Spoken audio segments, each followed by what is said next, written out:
Hi guys, Paul from Hype Micro UK and Ireland. Following on from our night vision video previously, where we went into the advantages of night vision over thermal, we are now going to go into a deep dive into thermal technology.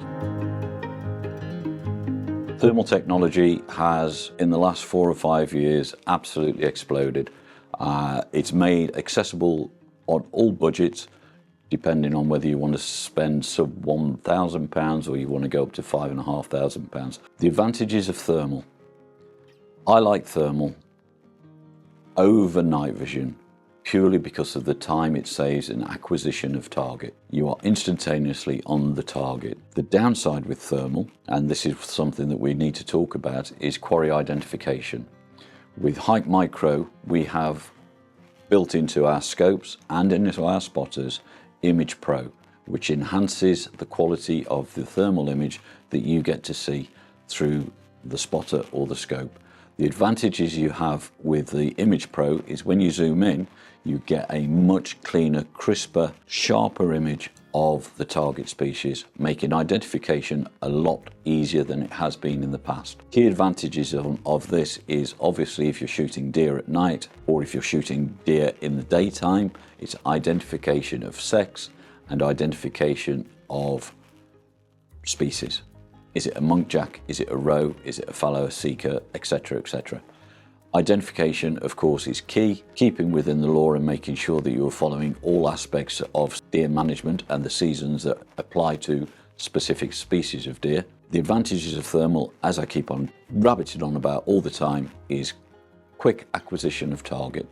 So if you are culling deer and you need to cull 3 or 4 very quickly, one after another, the acquisition with thermal is very, very easy. You can see the target plain and nice and wide in the view. You can take the shot knowing comfortably that you can quickly get onto the next target. Thermal scopes come in different shapes and sizes, from our entry-level TE19, which is one of our small scopes with, as I say, a 19mm objective lens, ideal for rimfires and air rifles. Sub £1,000, it's actually a lot cheaper than that now. We have reduced the price dramatically.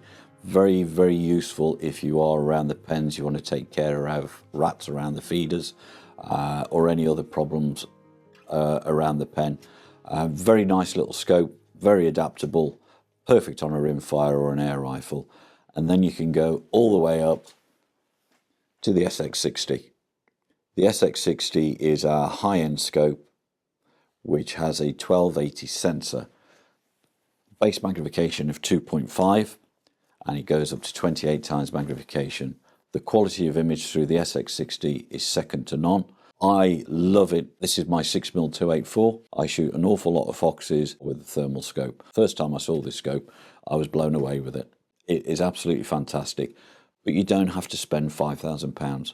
You can go and get a scope at all price levels, whether it's the TE19 Thunder or the SX60, there's something in between. I've also got an SQ50 that is on my 222. I love the SQ50, and I wouldn't never try to say to somebody, you need to have a high-end scope, you need to have the best. There are different uses for different scopes. Again, like I said, the advantages of the SX60 over the SQ50 is at further distances, you do get a cleaner, sharper image. But I love the SQ50. It's a brilliant scope. They've all got built-in laser rangefinders up to 1,000 meters, and they've also got a very useful thing inside them, the ballistic calculator. It takes all the guesswork of where do I need to aim. The ballistic calculator works instantly. You hit the laser rangefinder, it pings the target, it drops your aim point to where it needs to be within the reticle. You take a shot, it's all taken care for you. As I've been saying, a lot of letters and numbers going through this video. SX60, HX60s, HQ35s. What do those numbers mean? What is the important thing that you need to know about all of our products? So quite simply, any of our products that has a 1280 sensor, which is the high-end sensor, has an X in the title. So you've got the Stella SX60 and you've got the Habrox HX60. The X is the size of the sensor. The Q, so shall we say the HQ50s, which are these Habrocks, is a 640 sensor. It's a smaller sensor. So you get the different jumps. You have the X, the Q, you have the H, which is a 384 pixel sensor, down to the HE25s, which is a 256 pixel sensor. The thing that you need to remember about thermal sensors, the higher the sensor number, the more expensive they get. These are the HE25s that retail at around about £1,299, all the way up to the HX60s, which retail at about £5,000. What are you getting difference between £1,200 and £5,000? That's the key question that a lot of people ask. The difference being the size of the thermal sensor. The bigger the sensor, the more expensive it is to produce, the more expensive the product. Daytime, nighttime, laser rangefinder, everything in there, GPS tracking is the same across the HE25s, all the way through the HQ and the HH35s, the HQ50s, all the way up to the HX60s. It's pretty much the same throughout. They've all got a 1,000-meter laser rangefinder, they've all got daytime, they've all got nighttime, they've all got image stabilization. The difference being the thermal sensor. If you want to see a fox clearly at 500 yards with the HE25s, you're not going to. I'm going to be honest with you. But if you spend a little bit more money and you go to the HQ50s, you're going to get more defined image out at that distance, making identification at further distances easier. You go up to the big boys, which are the HX60s, and at 500 yards you'll identify that it's a fox. You may even be able to identify whether it's a vixen or a dog. That's how good the sensor is in the 1280, down to the 256 sensor, which gives you great close-up image up to 200-300 yards, and being able to spot things to 500 yards with it and beyond. But you won't get the clarification that you will get with a high-end sensor. So the 1280 sensor is the best sensor that we produce, gives you the best clearer image. Adding on to that, of course, the Image Pro that we have built in there with the image stabilization gives you a smooth, constant image, which is really satisfying to the eye. While we're talking about sensor size, I've got the HQ50s here, and people will say to me, well, what about the HQ35s? Well, the sensor is exactly the same. The only difference within that is the focal length.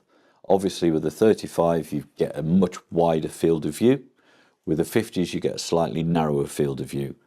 Obviously, when you go up to a 1280, it's a wide field of view again because the sensor is twice the size.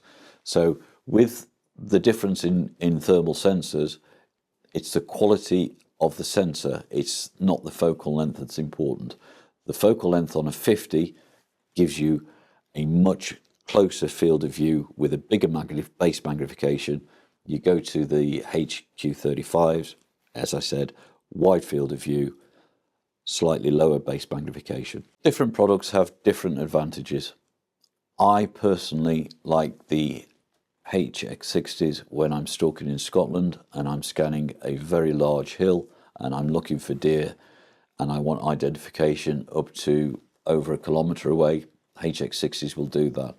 If I'm stalking in lowland and woodland where I'm surrounded by all kinds of foliage and different trees or whatever, a wider field of view with the HQ35s or the HE25s give you a bigger field of view, which means that scanning is a lot easier and a lot smoother. If you want to look for distance, go for the higher end magnification. If you want to stalk in lowland and woodland, or if you're foxing in lowland or woodlands or in small fields where there's lots of hedges, the HQ35s are absolutely ideal, and the HE25s, again, superb. The higher you go into the thermal sensors, the narrower the field of view. So for me, a great all-round pair of thermal binoculars that do you daytime, nighttime, laser rangefinder, thermal, all of that built in are the HQ35s, big wide field of view, and also you've got that quality of image with the 640 sensor. The perfect combination for me when I'm out shooting is spotting with thermal spotter, whether it's binoculars or a monocular. Spotting with thermal and shooting with night vision is one of my favourite ways of shooting. Obviously, It's the speed and acquisition of the target with your thermal spotter that gives you an idea where the quarry is, and then you get onto your rifle with your LPEX or your LPEX light, and you can absolutely clear with perfect identification what you're shooting at. Obviously that also works in daytime. Thermal, and this is a misconception that a lot of people have with thermal. They say, oh, we can only use it at night. Totally wrong. The image is pretty much the same in daytime and nighttime. The reason that people think it's better at nighttime is where everything cools down and everything has a more clear IR, basically reflection. So you will see exactly the same in the daytime as you will with nighttime with thermal, but it's slightly better at night because temperatures are cooler, and obviously a mammal, whatever its target species, whether it's a branch, a mammal, a fox, a rat, they're going to be warmer than the ambient air temperature. Refresh weight on our scopes it's 50 Hertz, but you also have the choice of turning it up to 100 Hertz, and that's ideal if you're shooting rats, for example, and they're moving quickly across your scope. If you turn it onto the 100 Hertz, it makes following that rat a much smoother, cleaner operation. Very critical if you're in tight spaces. When we start talking about refresh rate, we're talking about pretty much frame rate and how quickly the image is processed to give you a cleaner, sharper image through the actual lens that you're looking. 50 Hertz is the normal for high definition TVs. The human eye cannot detect anything that's higher than 50 Hertz, so you have the choice. When you're scanning with 100 Hertz, the frame rate is twice as quick as a 50 Hertz, obviously, which makes it a smoother image as you are moving around your scope, which gets rid of that almost seasicky feeling that you get when you're looking through a monocular or a pair of binoculars. So the refresh rate is equally as important, obviously, as the sensors or anything else. So with ours, you get that really sharp, smooth, crisp image. People say to me, what do I need? Do I need a pair of thermal binoculars? Do I need a spotter? And it's a very simple question that I often ask. The first question is, what are you shooting? If you're shooting fox at night and purely fox at night, then me personally, I would go for a spotter. I use a Condor. I love the Condor. It's nice, lightweight, compact, absolutely amazing, intuitive button controls, great battery life. That for me is a perfect nighttime spotter. And the reason I prefer that over our Falcon, and it's purely personal, is when I'm shooting, I shoot a lot of the times off the top of my truck. That's flat, doesn't roll. That is round and it rolls, may fall off my truck. I don't want to drop a £2,500 thermal on the floor. I prefer that, it doesn't go anywhere. That's the difference between the two, my personal, both of which, including the Falcon, have a built-in laser rangefinder. Got to mention that. The Condor is underneath, in the Falcon it's built into the lens. That's my choice for foxing. If I then move on to when I'm stalking, HX60s are my go-to. I'm very fortunate, I work for Hype Micro, so I get to play with all the toys, but I use these all the time when I'm up in Scotland and when I'm shooting around in Shropshire. Daytime, nighttime, laser rangefinder, thermal, GPS tracking on it, absolutely amazing piece of kit, compact, one item, so you've not got a laser rangefinder, you've not got a pair of binos and a thermal spotter, all in one, around my neck. It's absolutely brilliant. The advantages over the spotter, of course, is it's got the daytime vision in there. That is purely thermal, that is nighttime, daytime and thermal, all of which are what you need when you're stalking, you know. For me personally, I think if I was out foxing, the binoculars would be a little bit bulkier around my neck when I'm out at night time. When I'm stalking, they just go into my harness around my neck and it's literally straight out of the harness and you're away. They're out of the way, they're comfortable, and you're not holding them all night long. With that, it's a lot lighter, they're slightly heavier.